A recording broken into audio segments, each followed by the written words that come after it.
Hi guys, and have a good Sunday. I know that this week has been a lot about positions of the day and playing a match, so we didn't get to have too many blunder challenges as I didn't want to overplay. Although it's 1 week to go to Monaco and we really need to try hard, we really will hope for the run deep. So let's get going, day 12, and let's see what we do. Attacking structure works, making the 5 point beautiful, making the bar 5-1, well, just a typical move. Fighting for the 22-point anchor, just moving forward, and 13-8 just seems clear. I guess 6-5 would also make sense over here, but it's just 23-22, just a standard move, aiming forward to making that 22-point anchor, just escaping. It's just so powerful to have a 6 to escape, as that could just play nicely. So, but those are just close. All right, 6-4. So of course I could escape, but I would get stuck on the 16 point where I would probably get hit. So if I get hit, my my escaping try would be just not worth it. It would be just wasted for no reason. So I think I'm just gonna make the deuce and improve for sure. He dealt 3 rolls, he kills me, I need to enter, so I'm not in trouble. 1 and typical 3 just to step up. This is a very big, very important to just step up. Not to play 13-10 and not to get stuck. Okay, we're just gonna take this.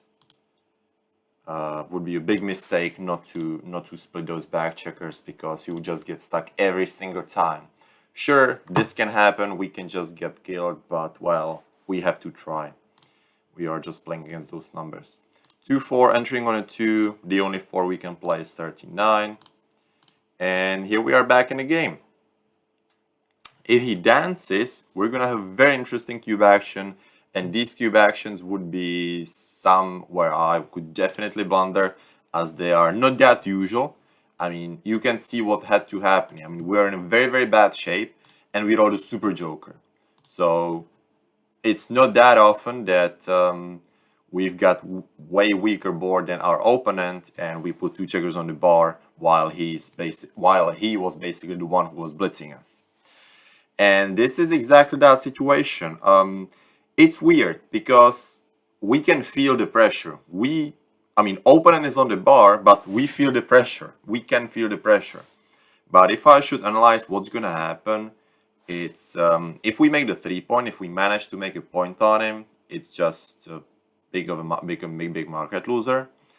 If we don't do that, we can just hit, we can double hit. I mean, I just can't help myself but like the position. Should be easy cube from the middle and should be, I mean, I hope it's a recube as well. Just way too many market losers. Let's try. And he dropped, but he shouldn't have. Yeah, so the analysis of a cube action, as you can see, it's a big cube, just a way powerful position. I mean, there's just no way we can miss the cube. As mentioned, you've got just bunch of the market losers where you just point on, you roll any double, you just double hit, he misses. So many things which can go right, which can go well. And well, yeah, on the other hand, he's got a take story he just still could take, even though this is very volatile. So not that big, considering it's a difficult blitz. But yeah, just a take story. He can just have a game if he gets lucky. 2-1, let's do the aggressive move. Let's get punished for it. But we did the right thing. Making the 11 sounds good. This is, by the way, a great structure, great distribution of checkers, not really great structure. The great distribution to make the anchor. I basically know that I can improve any single time now to 5-point anchor, 7-point anchor, 4-point anchor, and I just know that's gonna happen very likely. This is an important thing to realize. And let's roll. And as you can see, we just upgrade because this is what's expected with that structure. Alright, 4-1. So for sure I could upgrade, but maybe I'll just go a little wild. I like the 1 here. This prevents him from making that 5-point. Now thinking about splitting 24-20, but I'm not good enough to do that. yeah. When I say I'm not good enough to do that, it means basically I don't think it's correct, but if it is, I would not see it. Well, I mean, if it was that this is the philosophy I'm usually getting to. I mean, if it was correct, then I would have to think about it, but I wouldn't be able to see it in the moment. I would be able to learn from it and not maybe do it next time, but at this moment, I would just stick with my decision 39. We are getting to bad games, so we will try to survive as long as possible. We are definitely entering on the 2, and now we've got 2 questions with the 4. Well, 1 question, 2 moves. We can either play 9 to 5, which seems normal. Again, we will be preventing him from making that 5 point, which seems like a main idea. The other way is just to improve our structure. I think the big deal what's going on is just to prevent him from making that 5 point, as that's what would improve his position. So I think the hit makes just sense from this perspective. So let's see how that turns out. And yes, indeed, it's the only thing what's happening. 39 would be kind of a sizable mistake. All right. So we still can't make that 5 point. And now probably almost doesn't matter what we do. What I like to do, how I like to approach the position, is just to build one more point inside of his board, ideally a 5-point anchor or 3-point anchor. So, I mean, I can be playing 8-4, slotting the board, or just 39. I don't really have a preference, just something. Yeah, you can see, I mean, just doesn't matter what you do, as long as you keep the idea. 5 is this one. Well, I don't think I want to leave my 13 point just yet, so I'm going to be slotting. And that's good. Nice move, computer. Double twos. 5-2. Well, so we failed making that 20 point. Of course, we could do something like this, but this just... Generally, this is not good, even though I could see some futures where this could work out. First intention for me was to do this. But this would be not good if I just start overthinking that, but for some reason I still don't like it too much. I mean, this is good. I mean, this move basically says that I'm not going to win the game instantly, but it says that I'm trying to win the game from the long term. I don't expect myself, and I don't even want to hit the shot in the next few rolls, but this just means that I've got the structure ready, and once I build my board, I'm gonna be trying to hit. This would suggest kind of wild play where I can just expect that it can go wrong very easily for me. But well, I don't know. These are just tough. I mean, I'll just go with my first instinct, I guess. What can go wrong with that? Jesus.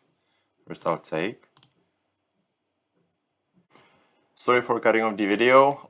Let's continue. So just what happened in the last move was, well, my first instinct was just making the 18 point, but sure, then I checked the future before, of course, picking up the dice, and realized, well, it may not be that good since, I mean, this really makes sense. I mean, usually, this hitting move and trying to go forward is not right. So that's why for some reason I just didn't want to do it, because this is just against the nature. But then, I mean, once I checked the future, it sure made sense. I mean, I didn't play the move in the end, but you could have seen me thinking that it somehow made sense. Yeah, I mean, it had a good idea. I mean, he's on the bar, you're trying to gain the race. We can easily make the 5-point anchor, maybe 7-point anchor anyway, and he just can't improve when we hit like this.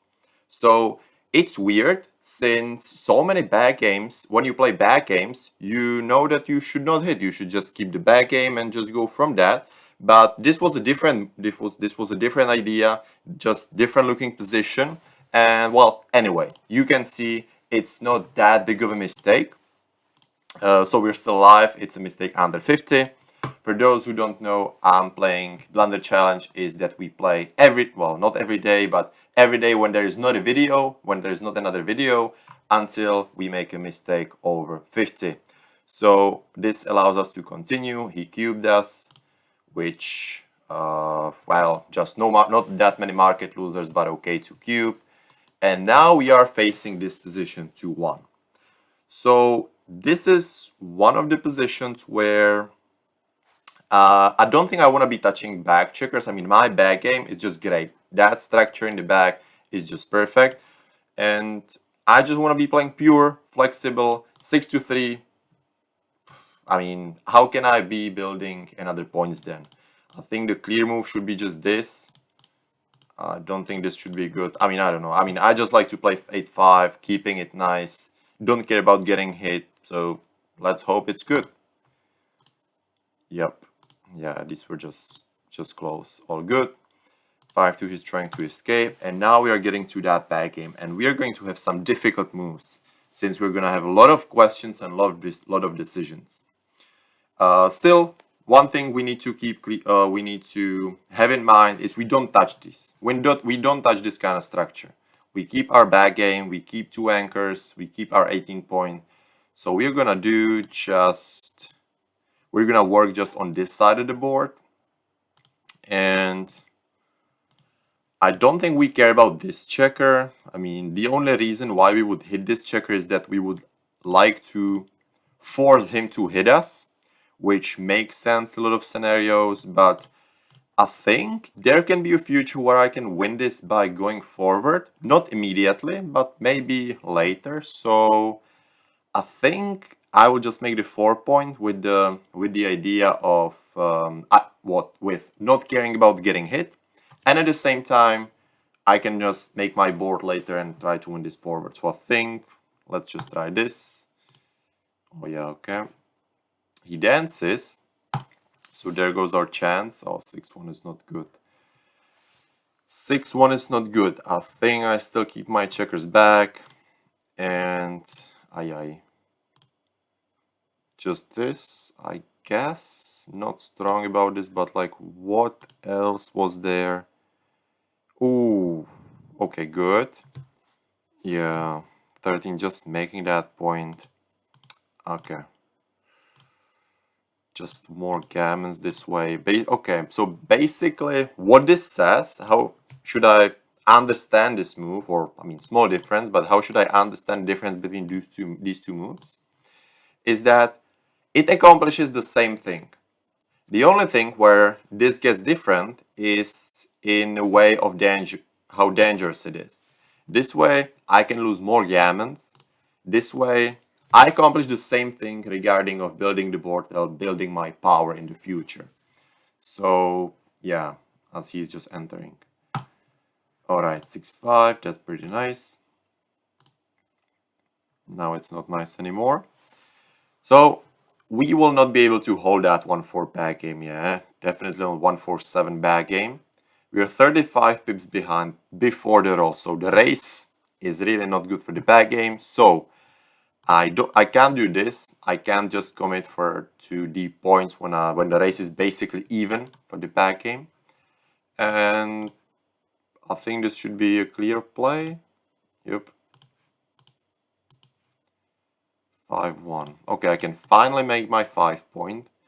Of course, I can make the 20, which honestly, I don't see a difference. Whether I have a 4-point anchor or 5-point anchor, I can't feel the difference. What I can feel difference is if I get my board and I'm ready for hit him in the future and hurt him a lot. So, yep. 3-2. All right. Now this should become an easy game because I've got exactly checkers. I've got exactly written in my head, in my mind, the checkers I want to be moving with. First priority, moving the checker from the 20. Now I just want to be trying to move this checker. Worst case, I will have this spare. Once I move the checker from the 18, then I'm going to decide. But until then, I'm just moving this one, so I can't basically make a mistake. I don't hit. That's all right. 1, 2, 3, 4. All right. This is where it becomes a question which checkers I want to be moving next. Feels like I still want to be staying on the 24 since I can cause him a lot of trouble. So this is the 2. Now the question whether I want to play 8-2 or 18-12. The only way how to think about this is compare whether I get hurt more or gain more by staying there. And I don't really lose on much. On 6-1 I get double hit instead of just a single hit. On 5-1, 4-1, well, not sure. I guess those will be close. On 1-6 I obviously lose because I really get double hit and that will just bring more gammon chances. On double ones I kinda lose. I don't lose on many numbers, but I'm trying to find where I gain. So I will gain if I get a shot immediately, which is what? 6-1, 6-2, 6-5, 6-5. I don't know. Just making the deuce. Yep. Good. All right. Seems like we will survive the back game, and maybe we will even win. Oh yeah. Oh yeah. This is too good now. I can't cube. Can't cube this. Should I even hit? Well, we survived the back game. We continue playing. We didn't make a mistake over 50, and now we are actually facing a decision. Since I guess even normally, if the cube was turned on his side, I would just opt to make this play. Although I own the cube, so what is the worst thing? What can happen to me? The thing is, what I'm thinking is, if I do this, I'm just not winning a gammon. He's just safetying the checker and I'm not winning the gammon, yeah, realistically. If I hit, well, if he dances, it's perfect. I can just hit the second checker and I can cover, whatever. If he hits me, I can use the cube anytime. So, I guess this has to be right now. Yup. Yup. It would be a big mistake not to do that. And I really believe that if the cube was turned on his side, yeah, it would be even way closer, or yeah, I'd be interested. It's difficult to say it by looking at these percentages. So let's continue playing for the gammon. Let's see how it turns out. We're definitely happy we are surviving, and we do. Tough game. Let's just try to move the checker somehow. I never care about these. Again, you just wanna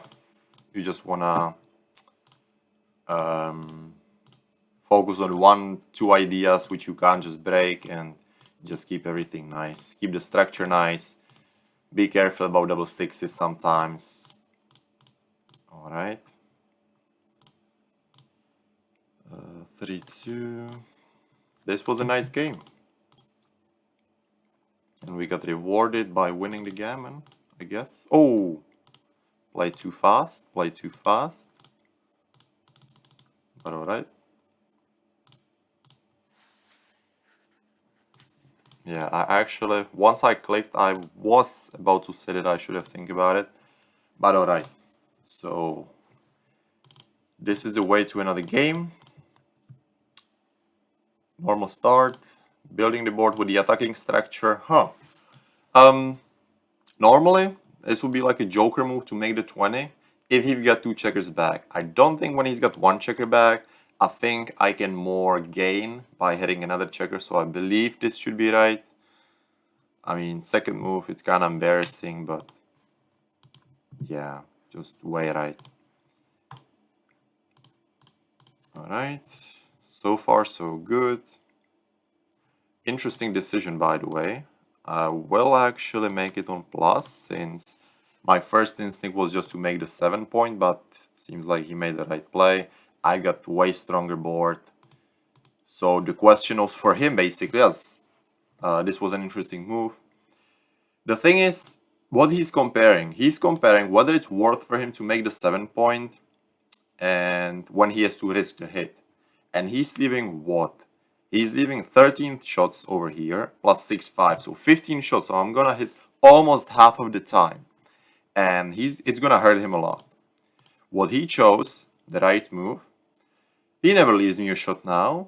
Sure, he may leave a shot in the future, but he can definitely free roll for not leaving it at all. So, nice move. Just making the board, slotting the 4-point. I don't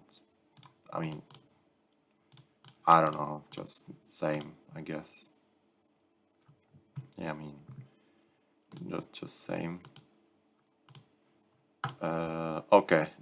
Well, this is where it gets problematic. Because the thing is, this is just a normal move. Normal move, I'm trying to hit him, so I'm just trying to build a board. What's tricky here is that I am up in the race, or the race is even. But I guess I still just benefit too much from this. Oops, ooh.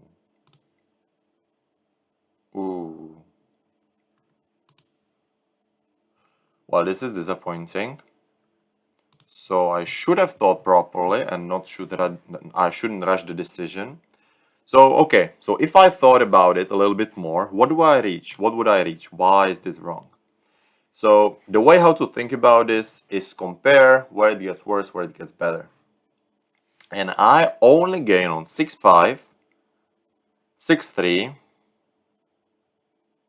5-4. I gain on these numbers. Something like 5-1 I gain as well, I guess. But the thing is, with the race being even, I risk a lot as well, which I don't realize. I mean, I didn't put that big of a value. And yeah, I just lose on everything. I can even lose on 6-3. I mean, that's the thing. Oh god. If I was behind in the race and he rolls 6-3, I'm incredibly happy that I get a chance. If he rolls 6-3 in this case, I'm not sure if I'm happy. I mean, I will be happy if I hit, of course, but if I don't, my position gets rapidly worse.